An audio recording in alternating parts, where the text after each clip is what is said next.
Yo, what's up mga tropa peeps? Magandang araw po sa inyong lahat at welcome po dito sa ating live.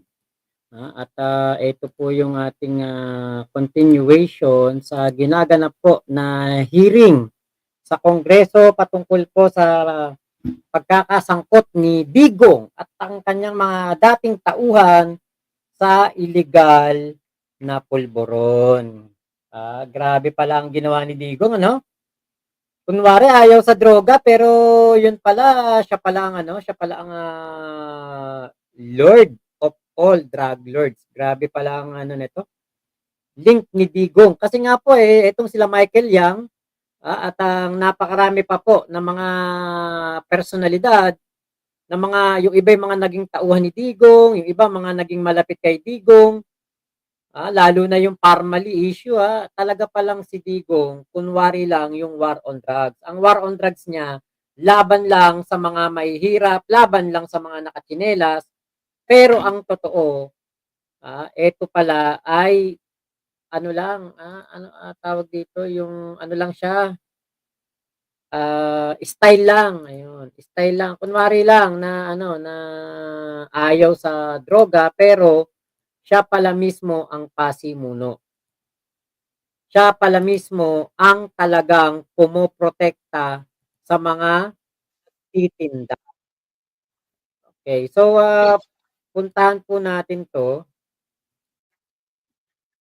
Actually, nasa part 2 na po sila, i-play ko na yung eto yung ating, ipe-play na muna. Madali naman balikan yun mamaya, yung, pinpoint o yung, kumbaga pinpoint talaga ni dating Senador Trillanes dito sa illegal drug trade ni Digong. Sangkot pati mga anak niya, no? Grabe. Mga ukay-ukay, Diyos ko, nilalagyan ng ng palaman. Bansyang Hames, hello po. Dolly Babes, Marcos Park TV. Ayan, shoutout po sa inyo. Wala na pong PNP dito, Mr. Chair. Wala na. Wala nang sino ang particular sa PNP, Congresswoman Castro, that you'd like No, to? kasi tinatanong ko, Mr. Chair, bumaba na ba yung supply from 2016 to 2023 based dun sa survey. So sabi nila law enforcement daw yung mga kaalam. To clarify po, Mr. Chair, hindi po hagip sa household survey po yung enforcement data, which includes po yung seizures. So we best recommend po that this question be coursed through to our law enforcement agencies. Thank you. Anyway, Mr. Chair, wala na yung PNP. Yeah. Sila na lang tanungin ko later. On the next meeting. Thank you, Mr. Chair. Okay, thank you, Congresswoman Castro. The first to interpolate the presentation of Senator Trillanes is Congressman Rog Gutierrez. But before that, just one clarificatory question sa PSA. Yung survey na ginawa ng DDB, do you confirm that that is an accurate survey result? Your Honor, good evening. What we can confirm is that it underwent the survey clearance processes. So the survey clearance process is a mechanism for government agencies to secure a clearance on the methodologies. Say, for example, if they have a sampling design, it should be a probability design of sampling. The way to interpret the data, something like that. So all of these methodologies are included and must be taken into consideration for that government agency to conduct the specific survey that they want to conduct. Okay, sige, salamat. Pero doon ba sa results ng 1.1 million, does that mean that you have surveyed and asked questions to that number of people? Yes, Yung Your 1 Honor. million? So yun, ano? Hindi yan kagaya ng normal survey that you only have sample size. So dito, actual number. So when you say 6 million yung na-interview, 6 million yung results, that means you have interviewed 6 million people. No, sir. What we mean here is an estimate of the population. So meron po kaming number of So- respondents that we have that we get, no? Like for example po, data on 2023, we have 12,495 respondents, which is taken from the general population po of 10 to 69 years old, which is 86,498,895. At doon po namin kinuha yung estimate based on statistics that and science based data po. Sige, kasi I'm just wondering, I'm not quite familiar with the science-based approach and methodology nyo ginagawa. No? Kasi like, when you say an ordinary survey, kunyari, tatanong mo yung household, ano yung sabong paborito nila, you only get a sample size. Sa drugs ba, ganyan din, sample size? Yun din po yung ginawa namin dito, sir. We get a representative sample So, ibig from the sabihin, general population at randomly selected po ito. sige, okay, sige, salamat po. Thank you po. So, the first to interpolate is Congressman Rog Gutierrez. You're right, you have 10 minutes. Thank you, Mr. Chair. Mr. Chair, before I ask the good senator, just on those points earlier with the DDP, I'd like to ask them po, to the Dangerous Drugs Board po, Mr. Chair, if I'd like to ask them. DDB? Sorry. Mr. Chair, thank you. To DDB lang po, I hope you understand. We're not here to argue po, no? You're the experts. Kayo po talagang nakakalam sa statistics. Ngunit, I think you'd understand our surprise po, no, with your results. Just to really hammer down, sabi po niyo 95% sure. You have the statistical background to back it up. However, I think we'd find it hard to believe po, no? Because when we're talking about this, especially on the topic of drug use, there would be a strong response bias to this po, no? Because this is not necessarily a behavior that you would willingly admit to in a survey. And I'm sure you have the science to back it up that you consider this pa rin, but you still remain positively confident in the numbers, the estimates that you've given. Yes. Yes, Mr. Chair. The survey instruments and the methodologies were framed in such a way that will still maintain the authenticity of the answers of the respondents as much as possible. And despite this, there's no observable difference given the drug war. I mean, I think that's where most of the congressmen are expressing their disbelief. Because you have your survey, your data points are 2015 and 2019, tama po ba? Yet during supposedly the peak of the drug war between 2016 to 2018, it's had only an effect of 4% Mr. for Chair, drug users. for the no? drug users. And based on the data presented from the National Household Survey, yes, but we emphasize that there is a continuous downward trend, which could be attributed on the policy systems and mechanisms that has been institutionalized through the National Anti-Drug Strategy Framework, which we are implementing on both drug supply and drug demand reduction, together with all the task agencies mandated to implement these in their respective programs and priorities. Thank you. And just to be clear, the DDB, just to distinguish the difference, the DDB is more on the policy consideration side in support of the Office of the President, while the PDEA is the drug enforcement side po, no? Yes, you- Mr. Chair. Do you make use of any other method of coming up with these estimates aside from your survey, or you're really just relying on this every 3-year household survey po? Specific for the drug user data, Mr. Chair, yes po. Thank you. Mr. Chair, I'd like to direct my next question to the PDEA through ASEC Gumban, perhaps. ASEC, good evening. Do you also, as the enforcement agency charged with, drug use, do you concern yourself also with statistics such as that on the drug users, or you're purely on the drug supply side lang po? We get the data also from Dangerous Drugs Board regarding how many users that we have. Okay, so Yes, that is the accurate one. So you make use of the DDB statistics also. So the PDEA would likewise stand by the statistics that are presented by Yes, DDB. Mr. Chair. So it's shocking to see po, no? I agree with the finding, the conclusion of Congressman Abante. Nakakagulat po, no? Na despite the drug war from 2016, it would appear there was no tangible acceptable difference po, no reduction in the drug users. So that's something I think that the committee would have to consider in its committee report in relation to the drugs and EJK portion of the Quad.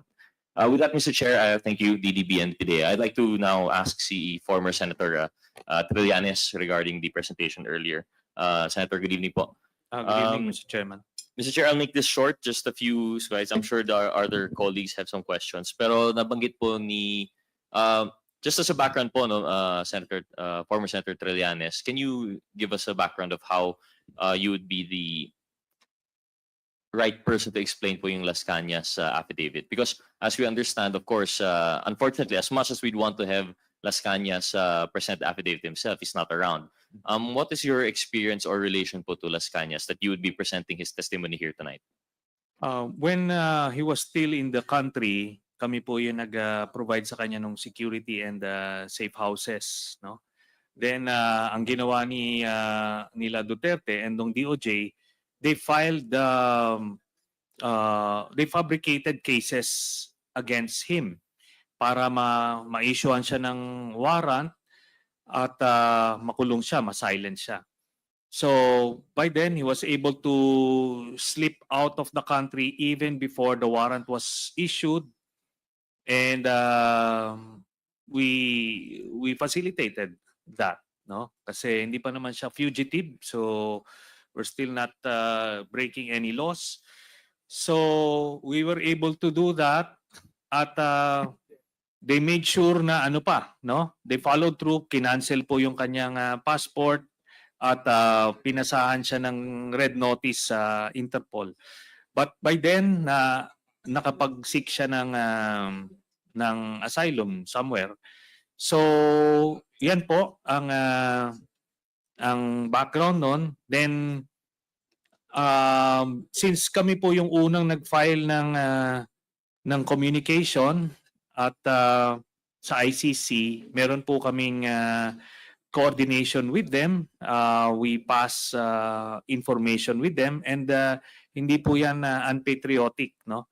In fact, on the contrary, that is a patriotic thing to do nung mga panahon na walang masilungan o masakluluhan ang mga kababayan natin. We did the right thing. Member pa tayo ng ICC at that time, no? Hindi po tayo we're not dealing with some shady organization. So, nagkakaroon po ng ugnayan through intermediaries. Tapos eventually nga, we were able to get hold of that 186-page affidavit. Then meron siyang video na patutuo while he's signing, and yung conclusion binasa po niya. So yun po ang naging namin standpoint. Sabi ko nga po, pwede naman pong i-question yung authenticity niyan, pero the ICC, ando doon na po sila sa Witness Protection Program, at hindi lang po yan, natapos na po yung kanyang yung testimony niya. So even before the trial began, or even before the trial begins, tapos na ho siya because alam nila kung gaano ka-critical yung kanyang testimony. So to rule out any scenario na habulin siya ng mga assassins para ma-preempt yung trial, nakuha na po. So duly represented yung camp ni Duterte ng isang ICC appointed defense lawyer. So the rights of both parties were protected. Thank you. So, Senator Trillanes, your relation po with Las Cañas is you've helped facilitate the cooperation po with the ICC, tama po. So, although the affidavit might not be, he's not here to testify it on his behalf, you would necessarily have knowledge po of the facts that at least that he relayed to you prior to his having left the country, tama po ba? Opo, exhaustively, we interviewed him. No, and one particular trait of Mr. Las Cañas, as I mentioned earlier, meron siyang photographic memory. He can rattle off names, places, talagang ano, at we did a lot of vetting, validation ng mga sinasabi niya at nagche-check out. Kaya eventually ano doon, and he has no reason to lie, no? In the first place, he was being rewarded generously by Duterte kasi one of second in command yan sa dun sa buong DDS structure sa Davao. So he was rewarded generously at pati nung nagkaroon siya ng kidney transplant, binigyan siya ng pinacilitate yon. Pero talagang nagkaroon siya ng some form of epiphany. It's so powerful na hindi niya talagang in his words parang he had to turn to the light, no? And kahit na ni-risk niya yung buhay niya, buhay ng pamilya niya, but gusto niya ng some form of redemption. So yun po ang nakuha namin. So, Senator Trias, at the time that Las Cañas had this epiphany of sorts, or when he cooperated with the ICC, would you say that these admissions were adverse to his interest? At that time, was there a falling out already with the former president, or? Opo. Even before siya lumabas, nagkaroon siya ng yung unang parang conscience attacks, mga 2014, 2015. So, ang initial na sinasabi niya, hindi lang siya tumatanggap na ng mga liquidation missions. Tapos, eventually, nung naging presidente si Duterte, gusto niya na kumbaga mag-mainstream, no? Kaso, binigyan siya ng mission which was to have me killed, no? Hindi niya na kinaya yon, hindi niya na tinanggap. Pumunta muna siya sa mga religious personalities. Then itong mga religious personalities eventually ang nag-arrange sa amin na ma-interview siya. But he appeared initially sa Senate kasi talagang binantayan siya ng husto. So nagsinungaling siya, the first appearance. Then after the new year of 2016, na siya. Completely nag-turn na siya. He wanted to tell all. Even dito siya nagsabi sa Pilipinas at the risk of his own life. At kaso nung nakita namin that we cannot protect him anymore, tinulungan namin yung paglabas niya out of the country. Thank you. Senator, so with that po, as much as we'd like to give credence to the testimony of Mr. Las Cañas, we'd still have to vet and, Yes. perhaps we just only prove it through circumstance na lang po, no? Yes. He mentioned, and as you presented, a few names that were allegedly yung mga competition daw po ni Mr. Yang, Michael Yang. And I think some of the names mentioned were Alan Yap, Danny Ong, and Philip Lam. Yes. And Joel Ko. And Joel Ko. Senator Trillanes, all of these cases of kidnapping po, yung kidnapping incidents, these are all drug-related po ba?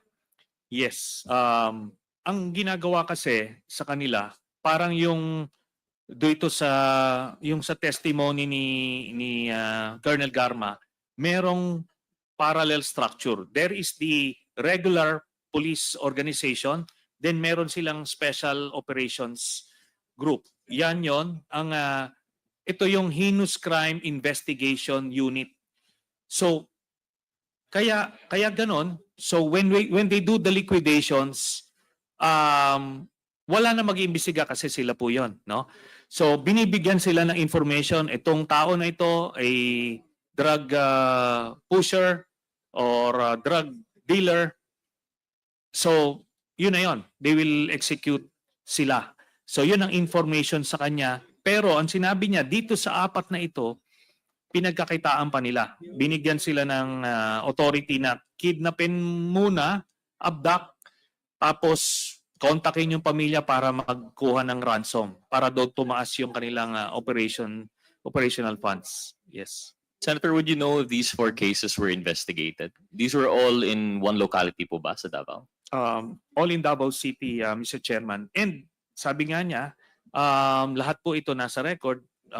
They can check out the Davao City Police Office to record. Tsaka may mga kamag-anak po ito, sabi niya, nagbigay itong mga ito. Kaya he's very confident about all of these cases that he revealed dun sa kanyang affidavit. Mr. Chairman, do we have a representative of the PNP? I don't think meron po, no? So, Mr. Chair, may we ask PIDEA po siguro to ASEC Gumban? Mr. Chair, are we familiar with these cases po? Yung kay Alan Yap, Danny Ong, and Philip Lam? And I think Joel Ku? Joel Ko. Joel Ko? Yes. We'll check with the records, Mr. Chair. We'll check with the records. We'll just request po siguro from the PDA if they can give submit to the committee po records on this alleged kidnappings, allegedly drug-related kidnappings. Likewise, Mr. Chair, we'd also like to request a report siguro from the PNP. I understand we've had some representatives earlier, pero baka wala na po sila, and probably they would not be the right persons po, no, through the committee secretariat. Or are they present now? Mr. Chairman, idagdag ko lang, Mr. Chairman, na minention din niya one specific case na inutos ni Duterte, nag-pass through kay Bongo, is itong kay Christopher Yu, who was killed dito daw sa City of Dreams noong 2016, just a few weeks or months into their presidency. So, verifiable siya. Sigo. Mr. Chair, in that case, through the committee secretariat, may we also request siguro from the PIDEA. So I think list na lang po ito, no, to the PIDEA and the PNP for the reports on Mr. Alan Yap, Danny Ong, Philip Lam, Joel Ko, and Mr. Christopher Yu. Tama po ba? And that reminds me po, Senator Trillanes, si Christopher Yu, this was one of the persons mentioned that allegedly was identified through LTO resources. Tama po ba? Yes, yes, Mr. Chairman. Did Mr. Las Cañas give any further explanation po on sino po itong nag-provide ng names and addresses by tapping the LTO? Naging regional director po, I believe, no? Yes, Mr. Chairman. Ang nakuha ko lang yung surname, but the video is with the committee secretary, so pwede po nilang makuha yung exact name. Apo. Yun yung si Mr. De Guzman po, tama, no? Mr. De Guzman, Okay. who was a parang low-level employee nasa Davao, pero nakakuha na nila ng data. Tapos nung presidente na-reward na ginawang ano. Sige po. In that case, Mr. Chair, may we ask through the committee secretariat siguro confirmation from the LTO for a certain Mr. De Guzman who was in the area of Davao during that time. And perhaps if the committee is so like-minded, we could invite him at another time.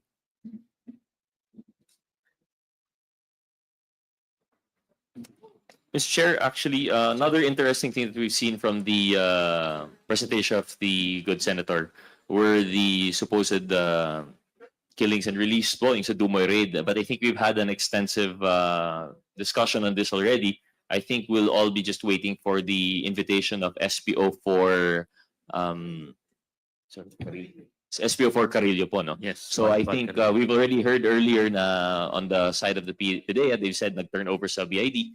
Yung BID naman, they said nag-release or turn over. So I think we'll have to rely on the invitation for SPO Carillo. So I don't think I'll have any further questions on that. Mr. Chairman, I think very critical din yung sa Bureau of Immigration. If indeed tinurn over nila Director Wilkins Villanueva yung 11 na Chinese. And if so, kung totoong, ito nga, nag-intervene si Duterte as mentioned dun sa news article, because we maintain na if Las Cañas were to be believed, pinatay niya na nung January 1, early morning, itong 11 na ito. So fiction na yung story that happened after. So if may proper turnover ng live bodies ito eh. So talagang may proper documentation to. And I think the Bureau of Immigration of Region 11 would be hard put in fabricating such documents. Wala akong aamin dyan. And I would agree po, Mr. Senator. And in fact, I think that's what we've come to the conclusion earlier when we were discussing in Dumoy raid. Aside from the testimony of SPO for Carillo, we also want to look into the reports of both the BID and the PDEA regarding that incident. And I think with that enough corroborating evidence, the truth will come to light. So we'll just have to wait for the next hearing po, no, if we're able to locate and hear from Ms. SP4 Carrillo. Yes, Mr. Chair. One more interesting killing po that we've heard po from the testimony of Mr. Las Cañas. Maybe ask po siguro yung PDEA also if they could confirm that there was a laboratory, Shabu laboratory in yung Green Heights daw po. We are looking into our records, Mr. Chair. I just heard that Green Heights. What we know is Duboy. Well, I think it should be cause for concern po, no? And I think aside from the mention of yung Shabu Drug Labs Green Heights, there was also a mention of a killing of a construction worker. So I think this should also have a record with the PNP. So likewise, Mr. Chair, may we ask the committee secretariat to request from the PDEA and the PNP records in relation to yung Green Heights killing, the drug raid, and yung death ng itong construction workers. Actually, Mr. Chair, for the rest of my questions, Mr. Chairman, in the affidavit of Mr. Las Cañas, he gave a more detailed narration of that specific event, and he was able to provide a name of I think the foreman, because they were the informants of that supposed raid, but because Mr. Duterte was able to know about the impending raid, he informed them and he then killed the informants. So I don't think it would be in any record of the PNP and PDEA because they swept it under the rug. Yes, Mr. Chairman.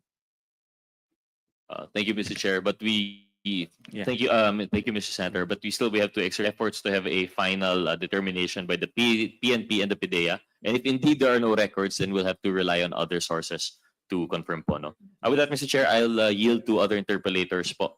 Maraming salamat po, Senator. Okay, Salamat thank po. you. Congressman Gutierrez. The next to interpellate is Congressman Paulo Ortega. You have 10 Thank you, minutes. Mr. Chair. I have a few questions to the former Senator Trillanes. Former Senator Trillanes, sino po sa pagkakakilala nyo si Charlie Tan? Ano pong personalidad niya? Based dun sa ano po, no, ang mga sources po namin dito when we profiled him is yung testimony po, yung interview rather ni Mr. Las Cañas, yung